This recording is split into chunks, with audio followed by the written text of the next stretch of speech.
मुख्यमंत्री अजितदादा पवार यांची निधनापूर्वीची घटना क्रमांक 28 जानेवारी 2026 या सकाळच्या वेळी ते मुंबईहून बारामतीला रवानासाठी निघाले. पुढील येणाऱ्या जिल्हा परिषदेच्या निवडणुकाकरिता सभा घेण्याकरिता सकाळच्या वेळी ते खाजगी विमानात बसले असता तसेच त्यांच्यासोबत आणखी 4 जण साथी होते. ते म्हणजे दादांचे सुरक्षा रक्षक ज्यांचे की नाव आहे विदीप जाधव. हे खाजगी राखीव पोलीस अधिकारी PSO विदीप जाधव हे 2009 बॅचचे मुंबई पोलीस विभागातील शिपाई होते. विमानातील क्रू मध्ये कॅप्टन सुमित कापूर आणि विमानाची को पायलट दुसरी कॅप्टन शांभवी पाठक. शांभवी पाठक या फक्त 25 वर्षाच्या होत्या.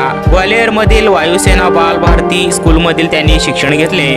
मुंबई विद्यापीठातून एरोनॉटिक्स वैमानिकी या विषयात पदवी घेतल्यानंतर त्यांनी न्यूझीलंडमधील एका प्रसिद्ध व्यावसायिक पायलट अकादमी प्रशिक्षण घेतले. 2019 पर्यंत त्यांनी भारत आणि न्यूझीलंडचे कमर्शियल पायलट लायसन्स मिळवले होते. पायलट होण्याबरोबरच त्या इतर उमेदवार पायलट्सांना प्रशिक्षण देण्याचे कामही मध्य प्रदेशच्या फ्लाइंग क्लबमध्ये करत होत्या. आणि चौथे पिंकी माळी असे त्यांचे नाव होते. VCR व्हेंचर्स VTSSK LJ45 अशा प्रकारचं चार्टर विमान. या विमानाचं वजन सुमारे 9752 किलोग्रॅम इतकं होतं आणि 2 पंख्यामधील अंतर 47 फूट होतं. कारण बारामतीमध्ये उतरण्याकरिता अशा प्रकारच्या छोट्या धावपट्टीवर छोट्या चार्टर्स विमानाचा वापर केला जात होतं. अजितदादा हे मुंबईहून निघाल्यानंतर साधारणतः 30 ते 45 मिनिटांनंतर बारामतीमध्ये पोहोचले. जवळपास 8:30ची वेळ. यावेळी बारामतीमध्ये थोडंसं धुक्याचे प्रमाण झाले होते.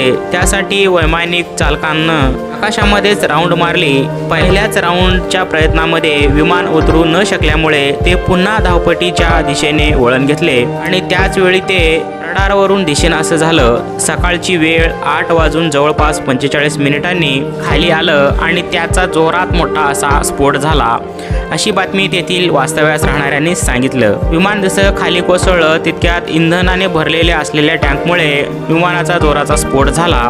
सुरुवातीच्या वेळेस अजितदादा पवार गंभीर असे जखमी झाल्याची बातमी समजली, पण नंतर भारतीय नागरी उड्डाण नियामक यांच्याकडून सांगण्यात आलं तर मोठ्या स्फोटकमुळे या अपघातामध्ये कोणीही जिवंत राहिलेले नाहीत. सरकारकडून प्राथमिक अहवालानुसार बारामती एअरपोर्ट हे पूर्ण वेळ कार्यरत नसल्यामुळे या ठिकाणी कोणताच एअर ट्रॅफिक कंट्रोलर नाही. या ठिकाणचे वैमानिक प्रशिक्षणमधील पायलट आणि प्रशिक्षकच येथे येणाऱ्या जाणाऱ्या विमानाच्या संपर्कात असतात अशी सरकारने एक जारी अहवालानुसार माहिती दिलेली आहे. या अहवालाच्या नुसार हे विमान सकाळी 8:18 पहिल्यांदा बारामतीच्या संपर्कात आलं. या अहवालानुसार वैमानिकांना सांगण्यात आलं की सध्या वारा जोराचा नाहीये आणि विजिबिलिटी अर्थात दृश्यमान्यता साधारणतः 3000 मीटर आहे. त्यानंतर विमानात असलेल्या पायलटने सांगितलं की ते रनवे क्रमांक 11च्या दिशेने येत आहेत, पण त्यांना रनवे दिसत नाही. नंतर पायलटने सांगितले की रनवे दिसायला लागले की सांगतो. नंतर 8:43 रनवे क्रमांक 11 लँडिंगसाठी सज्ज म्हणजे तयार करण्यात आला, पण दुर्दैवी पायलटकडून असे कुठलेही प्रतिसाद आला नाही आणि त्याच्यानंतर काही क्षणातच धावपट्टीच्या डाव्या बाजूला ज्वाला व धुराचे लोट उडताना दिसले असा ATG वर काम करत असलेल्या अधिकाऱ्याने सांगितले. And then he carried out a missed approach, after which again he tried to make an attempt from runway 11. This is what I also have no contact with the pilots. They are not there. It is a very unfortunate incident.